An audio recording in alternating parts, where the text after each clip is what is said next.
What is that? It's not the Arsenio Hall show. You said that. That's up here. Tried your best. Yeah. Brew said he wouldn't help me. He said, quote, "It's not my fault you broke yours." That's true. Well, It'd be weirder if it was. I'm facts over feelings. Okay. Y'all know that in everything. First things first. Today, just for the record, New England also cares about football. Yeah, they don't have the #1 pick. Well, I'm just Maybe saying they if should he's looking trade for a up. place that He really didn't cares look about football. overjoyed. I'm just saying. Wow. So I'm not saying anything. Can I'm I just saying. real quick before we do that, since we making just an got that observation. sound, Yeah. I think he's trying. I'm just going to play pop psychologist for a moment, trying to balance between the arrogance associated with assuming, I'm definitely going to Chicago, and with the, I want to be there, while also leaving open the possibility that maybe New England or somebody else makes such a great offer the Bears move back a spot and he's not pot committed, saying this is the only place. So maybe I'm being too generous there, but that's, I think, maybe one of the things that happened there. But go ahead, sorry. We had a question. It's the hype around. I know we had a question. Well, you were too busy You were drinking. looking for it. Yeah, I you saw were. your eye. You were like, Yeah. I lost it for a minute. Where I could tell. I could tell. It's exactly right. Hype around Caleb. Too high, too low, or just right. Chef's kiss. Somehow the hype's too low. And I think I can prove it to you, Brew. All right. Just for the context of it. He is the highest regarded prospect to come out of school since Andrew Luck. He's a more highly regarded prospect than even the Prince. So since Luck, and obviously Mahomes is, I think, the greatest player we've ever seen. He was the 10th pick. Right. And so as far as prospects, what was the hype surrounding Andrew Luck? Well, the Colts, without really thinking about it that much, said, Peyton Manning, get the hell out of here. 2 years removed from Peyton being league MVP and then going to a Super Bowl, they said, we are moving on because of this guy. There was real discussion about whether or not the Bears should move on from Justin Fields for weeks, postseason, up until it became very clear. That feels like it hurts your was argument. injured. He was injured at that point. Peyton missed 1 year, but nobody thought his career was over. You had a bunch of teams still going after him. The reason they got the #1 pick was because he had missed the entire season, and he was 36. And he turned out pretty good. Yeah, and then he had 4 more, years. Really went to 2 Super Bowls, won an MVP, broke all the records for passing his first or second year in Denver. So my point being, there has been, for a player of this caliber, walking into this situation, that the only actual critique of him is football critique is he might try too hard to make great plays, which lead to the sacks. And the only other critique you hear is, we think he's soft because he cried that one time because he paints his nails, which to me is nonsense, but I understand I'm not in NFL front offices. There should be more hype. It shouldn't necessarily be Wembanyama level hype, but it certainly should be. Right now, he is being hyped the same amount as last year's draft class or the year before. You know? I think he's being way hyped way more than that. You do? Yeah. Where? Everywhere. He's the consensus #1. There are a few, Jaden Daniels, Drake. I get it. They're just trying to. But, for 2 years now, he's been hyped. I think it's too high. And I like Caleb. I like him better than I like Bryce Young. You guys know I was more high on C.J. Stroud, so I like him better than I like Bryce Young. I think he'll be really good. I think he's got a chance. But the hype is too high. Have we not learned that there is no guarantee at the quarterback position? Yeah, I agree. Just because a guy was phenomenal in college, just because he won the Heisman, means nothing in the NFL. We've seen, 27 quarterbacks since the merger, all right, in the Super Bowl era. 27 quarterbacks have been taken #1 in the draft. 8 of them have lived up to it. And Terry Bradshaw, John Elway, Troy Aikman, Peyton Manning, Eli Manning, Matt Stafford, Cam Newton, I'm going to throw him in there, and Joe Burrow. If you want to throw Luck in, we had the injury. He retired I think early. Luck lived up to it. He just had a shortened career because of injury. If you go Luck, golf, do you go golf? Golf okay. didn't. So 8 or 9 if you go Luck out of 27. And here's the other thing. It's fair. The top quarterbacks ever, only 2 of them, say 2 of the top 10, were drafted #1 ever. Patrick Mahomes, you said it, 10th pick. Tom Brady, we know, 6th round. Aaron Rodgers, 24th overall. Dan Marino, 27th overall. 6th quarterback taken in his draft. Joe Montana, 3rd round overall. 3rd round, last pick of the 3rd round. 4th quarterback ever taken. Drew Brees, 2nd round. Brett Favre, 2nd round. Rodgers Staubach, 10th round. I know that's way back. But I'm just saying, like, the judgment more than any other position to predict a great quarterback in the NFL is difficult. So I actually disagree with you on that because I just gave numbers. So I'll give you the same set data point, but looked at it from a slightly different angle, which is in the last 15, from Stafford to now, there have been 7 consensus #1 picks. So, like, Bryce was not a consensus #1. There was real debate. Sure. Baker was not a consensus. It wasn't a ton of debate. I don't think it was a ton of debate with Bryce. People loved Bryce. Well, the reporting is when the Panthers traded up for the pick. Well, for the Panthers, okay. So my point is Baker went #1, but he was not the consensus #1. Okay. The guys that everyone knew was going #1, all of them were the best quarterbacks in their class at a minimum. No, yes, Jameis and Goff were the best quarterbacks in their class, but I actually don't think either one of those guys was a consensus #1. There was real discussion if Mariota was going to go 1. There was real discussion if Wentz was going to go 1. Stafford was a consensus 1. Sam Bradford, who we can say was disappointing for a #1 pick, was the best in his class. Cam, Luck. Kyler was the best in his class. Joe Burrow, I believe. I know some people think Herbert's better. I disagree with them. And Trevor, for all the criticisms of Trevor, was the best in his class. The question I would have for you, Brew, is based on this same thing. It seems like you believe, and I'm not trying to put words in your mouth, tell me if I'm right, that no quarterbacks should really be hyped going into the draft because you think it's such a crapshoot. I think it should be tempered a bit. Okay, that's all. And I think the hype is. I mean. And I'm not picking on you, but he's on the mountain, during the season. And I think you weren't the only one hyping him up. People love Caleb, and fine, that's fine.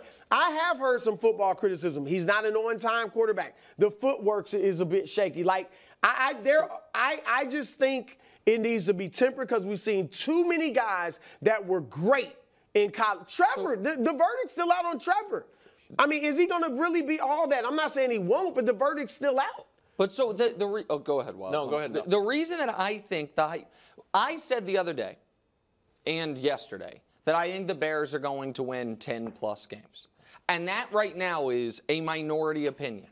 That, to me, speaks to the hype being too low. Because excellent quarterbacks, when they come in, impact winning by at least 2 games, usually 3 or 4.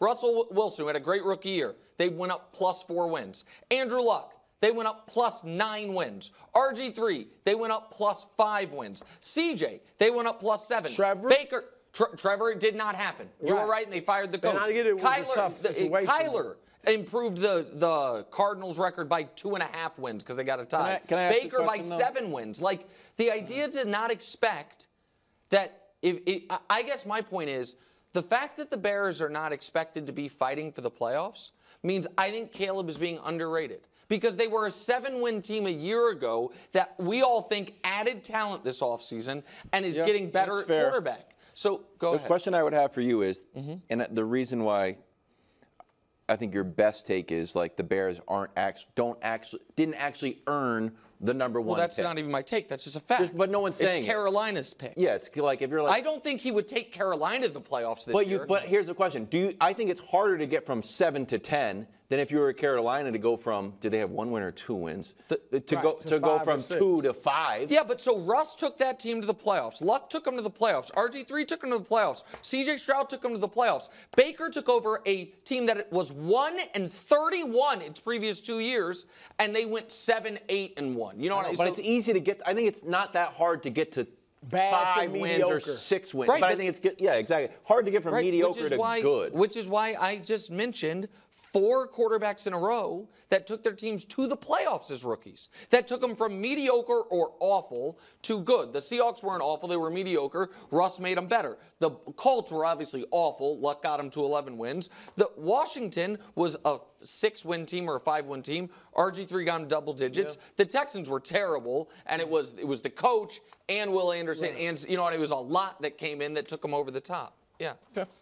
Joel Klatt releases mock draft on FoxSports.com, which has 6 quarterbacks going in the first round. Caleb to the Bears, Drake to DC, Jaden Daniels to the Patriots, JJ to the Vikings, Bo to Denver, and then Penix to the Dolphins is what might be, the end of Tua's reign, maybe? No. I don't know. They just need a backup. So, Brew, what do you think are realistic expectations for this QB class? Maybe 1 quarterback's great, 2 are good, and then several are busts and backups. Yeah. That would be good, by the way. Right, that would be good. If you're saying 3 quarterbacks are good plus, that would be a great class. That would be a phenomenal class. Because yes. I'm looking at, and I brought up the history earlier. Yep. Generally, there are about 5 or 6 great quarterbacks, like Hall of Fame caliber, in a decade. All right? And so maybe I'm arguing against what I just said.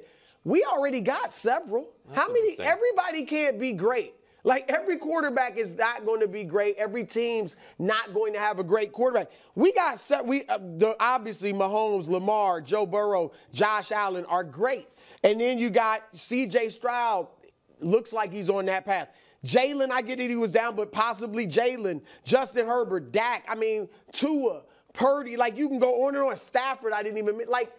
Every team. How many great quarterbacks are there going? No, I got Trevor written down, but you're Trevor, Jordan Love. Like, so every team's not going to have a great quarterback. So it could be all of them don't pan out. So I looked at it a little historically, but a little differently, which is what are the best classes? And so what do we know the high water mark is? So everyone points to 83. Because 83, you had Elway, Kelly, and Marino. That worked. But that's great. But to Brew's point, you also had Blackledge, Eason, and Ken O'Brien. I know Ken O'Brien made a couple Pro Bowls. That's a Tony Eason. Or Tony Eason made a couple. One of the 2 of them made a couple Pro Bowls. My apologies. But you had 3 amazing quarterbacks in it. The worry is probably that it's more like 99, much less 2021. 99 Couch. Donovan, who was really good, Achilles Smith injuries, Dante Culpepper, who looked like he was going to be good injuries, and then Cade McNown, nothing. And then, so 04, it's either 83 or 04 is the best quarterback classes ever. Eli, Rivers, Big Ben, with J.P. Losman as the other first rounder. And then a sneaky one to keep your eye on is 2020. 2020, first round quarterbacks, Joe Burrow, Justin Herbert, Tua, Jordan Love.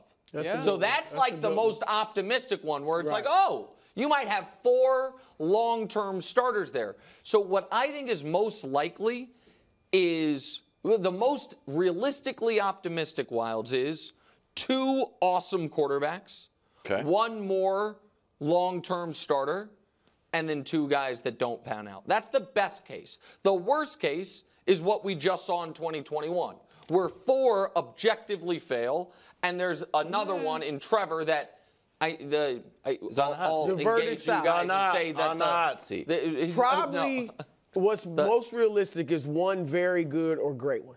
That's probably, I think, maybe most realistic. Well, Josh figured this out. Oh, okay. This has been a big mystery, and then Josh just came into Josh did it? Yeah, the conference room. He's like, by the way, I figured this out. Okay. I'm like, well, thanks, Josh. We should probably have a press conference or something. So he did, I labeled this just as like experience makes a difference. 2021 first-round quarterbacks. Again, this was a little bit of COVID year, which hurt Trey Lance, obviously. Trevor is the only guy there with over 900 pass attempts. Now, maybe it's just like you had starters in front of you. Obviously, Mac was behind Tua and Jalen at one point. Trey just didn't play that his whole senior year. Zach played 2 years. Zach was young Justin transferred and played a little bit. Now, this class, in comparison, you've got 5 guys. It's too much. Over 1,000. But it's too. Bo Nix almost has 2,000 and pass Penix attempts. It's too much. Right. And Penix has been there for a long time too. But it's the experience when guys come in there. Kenny Pickett had experience. Yeah, it's also the concern. You don't know I just killed your graphic, but I'm. I like you're the elder statesman. I don't need 2,000 passes at college level. 2,000 is too much, and it does make you worried, to me at least, that whatever, they're closer to a finished product than normally you would like Bo your Nix draft is pick like to be. the same age as Jalen Hurts. He's like a year younger than Jalen Right. Hurts. That's why I wouldn't. But Sean Payton, draft him. He'll be the next great quarterback for the Broncos. Do it. So this is why I actually look at this conversation as a Patriots conversation, a Vikings conversation, a Broncos or Raiders conversation, because every team other than the Bears, and I'll say Washington, because we've had a handful of classes that have had 2 awesome quarterbacks. Yes. You know what I mean? It's not that are hoping and praying for one of 2 outcomes.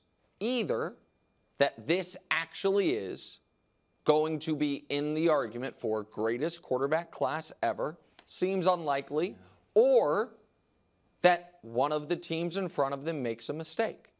They are at the mercy of that. If your plan is I am taking the 3rd, 4th, or 5th quarterback off the board, then you in the first round, not like, you know what I mean, not a flyer late round, then the only way, there's only 2 ways for that to work out for you. Way 1, you happen to do that in what will go down as one of, if not the greatest quarterback class ever, or the team in 1 or 2 of the teams in front of you picked the wrong guy. Yeah. You are not really in control of your destiny in that regard. But when we look at the history, it's worked out a lot where a guy that was picked late, as I said earlier, becomes a great quarterback. And it may not, let's say Caleb doesn't pan out. It's not a mistake if Chicago takes him. It's just, I mean, man, this guy came out of nowhere, and in the 4th round, it was great. But I'm not talking. Listen, like a lot of people are throwing out, and I'm not saying I am, but Spencer Rattler. A lot of people are starting to say, I don't mind. I love him. And I don't mind taking, you know what I mean, throwing a dart, so to speak, on a mid-round pick. But even on your list, a lot of those guys who their actual draft number sounds late, they were one of the first 2 quarterbacks off the board. Mahomes was drafted 10th. But he was the second quarterback taken. Right. Rodgers was drafted 24th, you said. He was the second quarterback taken. So it's not just that guys slip. It's that teams that wanted a quarterback that had the pick in front of you misevaluated it. That's what would make me nervous. I'm nervous, Brew, of for the Patriots, if Marvin Harrison Jr. is on the board. He's obviously going to be great. Right. I think everyone it's can't miss. You rarely see someone's like, well, I don't know. A lot of people are now saying the Neighbors is going to go ahead of him. Which content farming. I think it's overthinking season. Content farming. Go ahead. It's a little bit like going out to eat when you're absolutely starving. And ordering the ravioli? No, the order. But it's like the Patriots are starving for a quarterback. Like, this is it. What a good coincidence. We got our guy, and we really needed our guy. Like, it's versus we're like, Lamar went super late. Well, the Ravens didn't necessarily need Lamar. The Chiefs, I know they loved Mahomes. They didn't need Lamar. They weren't desperate. Yeah, we are desperate. We literally, I mean, shout out to Bailey Zappi, but we don't really have a QB1, and we want a QB1. So now we're taking him, whether or not Marvin Harrison is the guaranteed best player in the draft. But here's the thing. If you get Harrison and you got nobody to really get him the ball, how much is that going to help? Well, I don't know. I mean, the Niners made a Super Bowl with it. You know what I mean? They built an all-star team and just believed they could plug in a quarterback. Well, Marvin Harrison by himself is not an all-star team. I understand. And Brock Purdy is on time. He's a great on-time passer. He's smart. I think it would be categorically the wrong decision for the Patriots to stay at 3 and not take a quarterback. If they are not going to take a quarterback, I think it is mandatory that you take advantage of the fact that another team would, and you recoup surplus draft capital for that. You know what I mean? So I think you can make the argument that the Patriots should move back. I think you can make the argument, obviously, the Patriots should take a quarterback. Mm-hmm. I don't think you can make the argument that the Patriots should stand pat in a draft where people think quarterbacks might go 1, 2, 3, 4. And not take a quarterback. In 365 days, we're going to be here and be like, generational quarterback. We haven't seen a quarterback like this guy since I was a little boy. And I know it's not every year. That's an overstatement because, 2022, Malik Willis, Bailey Zappi, that wasn't a huge picket. They didn't overstate those guys' greatness in the draft. But generally speaking, almost every year it feels like we're hyping all these quarterbacks. See, so and only one or two is going to pan out. So I think we are talking a lot about them. I do feel like the conversation surrounding last year's class was different than this conversation. As far as at the very top, I don't think, even though I think Caleb is. You think Bryce got more hype than Caleb? No. No, the other way. I do think Caleb. That almost hurts your take because CJ's probably better than all these guys. Right, because I think last year it was not a consensus opinion who the best player in that class was. This year it is. This year everyone knows it's Caleb. Last year there was real debate among smart people. Brew was one of them, saying, I would take this guy number one. I said, Anthony Richardson seems like the biggest, strongest, fastest guy. I'd take a shot on him, and we'll see. You think if the Texans called the Bears right now and say, hey, you want to trade? No way. CJ, that's what I'm saying. No way. Who says you no? wouldn't do that. If you were running the Texans, would you give up CJ for the number one pick? I think both teams would say no. I think both teams would say no. I think both teams would say, no, we're good. Yeah. Okay. Coming up next. Oh, Chicago. Aaron Rodgers. Thanks for watching. Subscribe here to get more from the show and to check out clips from other shows on FS1.